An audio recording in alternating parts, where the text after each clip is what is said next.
Je vais commencer par vous raconter une petite histoire. Cette histoire, elle commence en 2015, quand, en sortant d'école d'ingénieur, avec mon diplôme fraîchement en poche, je rentre sur le monde du travail. Je rentre sur le monde du travail et je décide d'aller faire, comme beaucoup de personnes, du consulting.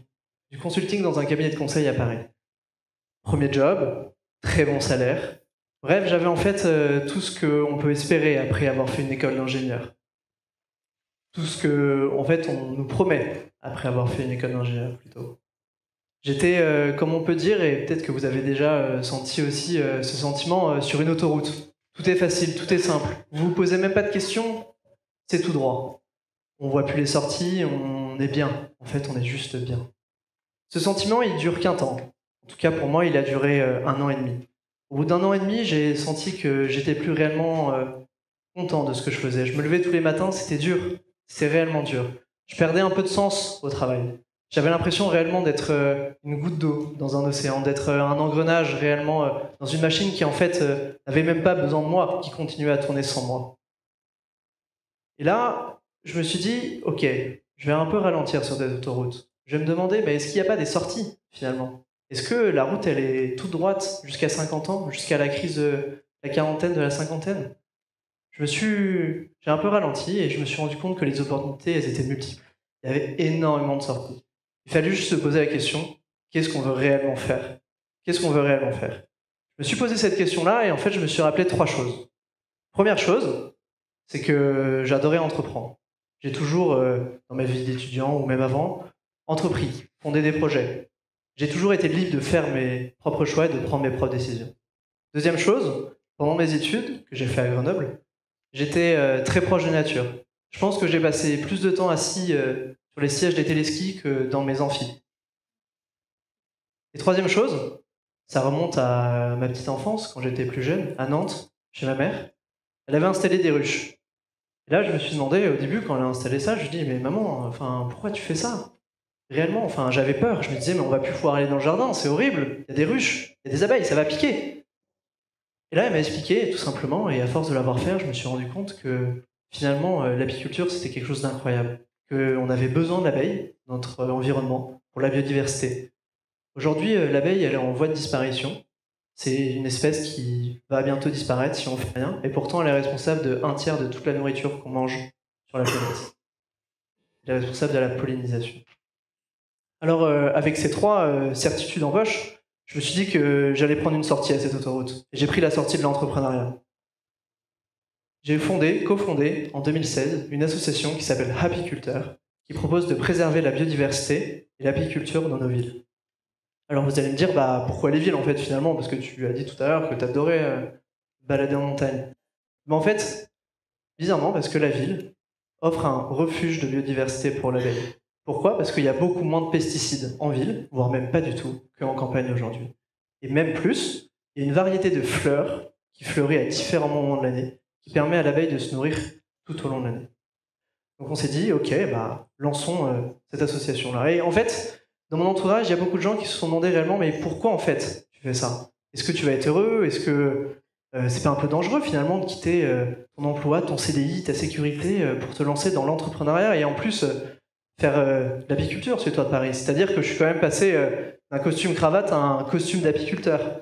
Je suis quand même passé de salle de réunion éclairée par des néons à des toits de Paris éclairés par le soleil tout simplement. En fait, ce que j'arrivais pas à leur dire à cette époque-là, et qu'ils ont compris maintenant, c'est que pour moi, c'est pas le salaire ni même la reconnaissance qui m'importait réellement. C'était réellement le sens que je pouvais donner, l'impact que je pouvais avoir à travers mon travail. Aujourd'hui, avec Apiculteur, on est 12 bénévoles, c'est une association. 12 bénévoles qui comptons vraiment pas notre temps pour ramener un peu de biodiversité dans la ville. On organise des ateliers de sensibilisation, de découverte de l'apiculture pour permettre à tous les Parisiens aujourd'hui de se rendre compte de ce que c'est le métier de l'apiculteur. De se rendre compte qu'à leur niveau, ils peuvent, oui, protéger l'abeille, et que c'est possible.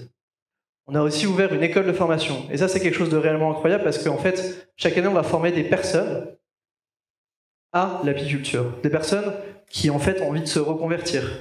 Des personnes qui ont envie de vivre leur passion. Et je crois qu'il n'y a réellement rien de plus beau que de permettre à des gens de vivre de leur passion. Et cette année aussi, avec Apiculteur, on se lance un nouveau défi. On veut fleurir tous les balcons des Parisiens. Alors, parce que installer des ruches, c'est bien, mais effectivement, hein, mettre des fleurs, c'est encore mieux. On veut, comme on dit dans l'assaut, mettre des fleurs à tous les coins de ruche. Alors voilà où on en est aujourd'hui, et ça fait effectivement que commencer. J'ai pas fait ça que comme choix. Pour moi, il y avait plusieurs choses qui avaient de l'importance, effectivement, vous en êtes rendu compte, l'environnement, mais il y avait aussi permettre aux gens de vivre de leur passion, d'avoir un impact. C'est pour ça qu'en 2016, j'ai rejoint une autre association qui s'appelle Ticket for Change, qui permet à chacun d'avoir un impact à travers son travail. Moi, mon rôle, c'est d'accompagner chaque année 50 entrepreneurs, qu'on appelle les entrepreneurs du changement, qui mettent leur énergie, leur temps, leur travail, au service de la résolution des enjeux de société aujourd'hui. Ce sont par exemple des gens comme Emma, qui permet aux agriculteurs conventionnels de basculer vers un mode d'agriculture un peu plus écologique, de l'agroécologie, avec des outils, des financements et de la formation. Ce sont des gens aussi comme Philippe, qu'on accompagne, qui s'attaque à l'artisanat d'art et qui veut faire que ce métier ne périclite pas avec le temps. C'est des gens aussi comme Azad, qu'on aide, qui permet aux jeunes de banlieue, issus des quartiers défavorisés, d'entreprendre, d'avoir les mêmes chances que tous. Alors derrière toutes ces belles histoires que je vous raconte, c'est derrière ces destins, le mien et ceux des entrepreneurs du changement, en fait, il y a une réalité qui est beaucoup plus dure. Il y a une réalité qui est qu'on a des doutes, on se pose des questions. Tous les jours, on se remet aussi en question. Et on se dit, mais est-ce que c'est réellement ça qui a de l'importance pour nous? Est-ce que c'est réellement ça qui a de la valeur? Pourquoi je le fais? J'étais pas mieux dans mon entreprise avec mon CDI? Est-ce que j'avais pas moins de problèmes finalement? Effectivement, quand on passe d'un salaire de consultant à celui d'un entrepreneur apiculteur à Paris, on est un peu obligé de revoir son niveau de vie. On peut plus faire tout ce qu'on faisait avant. On peut plus sortir tout le temps, on peut plus aller dans les restaurants tous les soirs, etc. C'est plus possible, tout simplement parce qu'on a moins d'argent. Et donc du coup, on redéfinit un petit peu ce qui a de l'importance pour nous. C'est quoi nos priorités? Qu'est-ce qui a de l'importance? Qu'est-ce qui a de la valeur réellement? Et en faisant ça, effectivement, on a une vie un peu plus simple, mais on se rend compte qu'on est beaucoup plus heureux. Parce que chaque chose qu'on fait ou qu'on a réellement du sens et de la valeur pour nous. Et aujourd'hui, ce que je suis venu vous dire, en fait, c'est réellement ça. C'est que, pour moi, être audacieux, c'est pas du tout monter la dernière start-up à impact, c'est pas monter la dernière start-up qui va décoller la licorne, comme on dit. Non, c'est pas du tout ça. Pour moi, c'est arriver à redéfinir ce qui, pour vous, a de l'importance et vivre au quotidien, changer sa façon de vivre au quotidien pour être plus en accord avec ça. C'est ça, pour moi, qui est être audacieux. Alors, en fait, on n'est pas obligé de se mettre dans des situations économiquement difficiles pour se poser cette question-là. On peut tout simplement se prendre rendez-vous un peu avec soi-même et se poser cette question. Mais qu'est-ce qui a de l'importance pour vous? Ça peut être plein de choses. Ça peut être la famille, ça peut être les amis, le sport, l'alimentation, l'environnement, plein de choses. Il y a plein de personnes aujourd'hui qui montrent l'exemple et qui changent leur façon de vivre. Par exemple, si pour vous, c'est l'environnement, tiens. L'environnement, vous pouvez arrêter d'acheter vos courses au supermarché. Vous pouvez consommer local, consommer de saison. Vous pouvez, par exemple, aussi entamer une démarche zéro déchet. Vous pouvez acheter des épiceries dans les épiceries en vrac, tout mettre dans des bocaux. Vous pouvez aussi... par exemple, arrêter d'acheter des vêtements neufs, aller dans les friperies. Vous pouvez aussi acheter, par exemple, que les vêtements qui vous sont essentiels. D'ailleurs, je ne sais pas si vous connaissez, mais il y a un projet qui est assez intéressant là-dessus, sur le textile, qui est aujourd'hui une des industries les plus polluantes au monde, qui s'appelle le projet 333.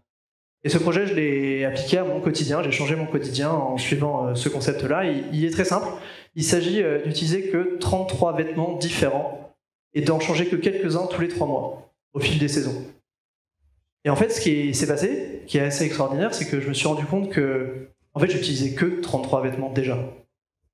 Mes garde-robes en comptaient plus de 70 et j'utilisais 33 vêtements. Donc, ce qui m'a permis de redonner tous les vêtements que j'utilisais pas à des personnes qui en avaient sûrement beaucoup plus besoin que moi. Si pour vous, c'est pas l'environnement, mais c'est par exemple la famille ou les amis, vous dites j'adorerais passer plus de temps avec eux, mais je peux pas, je travaille trop. Peut-être qu'une solution, et je pense qu'elle a le mérite de se la poser, c'est est-ce que vous avez envie de travailler autant? Est-ce que par exemple vous ne pouvez pas ne travailler que 4 jours sur 5 et se dire que sur le jour qui reste, vous passez plus de temps avec votre famille, vos amis ou à faire votre loisir. Alors effectivement, vous allez gagner moins d'argent, c'est évident, parce que vous travaillez moins, mais est-ce que le temps que vous allez dégager n'a pas plus de valeur que l'argent que vous auriez pu gagner? Aujourd'hui, on a tendance à croire que l'argent est ce qui a le plus de valeur. Et c'est la société qui nous le dit, hein, depuis qu'on est tout petit, elle nous dit, bon bah, l'argent, ça vous permet d'acheter, acheter, ça vous permet de posséder des biens, etc. Et posséder, c'est la réussite, donc il faut gagner de l'argent. Il faut, pour être heureux aujourd'hui, il faut gagner de l'argent. Or, cela, c'est complètement faux. C'est complètement faux, il y a énormément d'initiatives, de personnes qui montrent qu'aujourd'hui, on peut vivre différemment. Il y a une économie différente qui existe. Il y a des gens qui décident de changer leur quotidien. Il y a des gens qui décident de mettre leur travail au service d'un enjeu de société, qui ont envie de résoudre cet enjeu de société. Ce que je suis venu vous dire aujourd'hui, c'est que si on veut changer notre société, si on veut réellement aller dans le bon sens, tous ensemble, en fait, ça se commence surtout par nous. Ça commence surtout par avoir l'audace, avoir le courage de se dire que notre quotidien a besoin d'être changé, de redéfinir ce qui pour nous a de la valeur, a de l'importance, et l'appliquer au quotidien. Et c'est possible.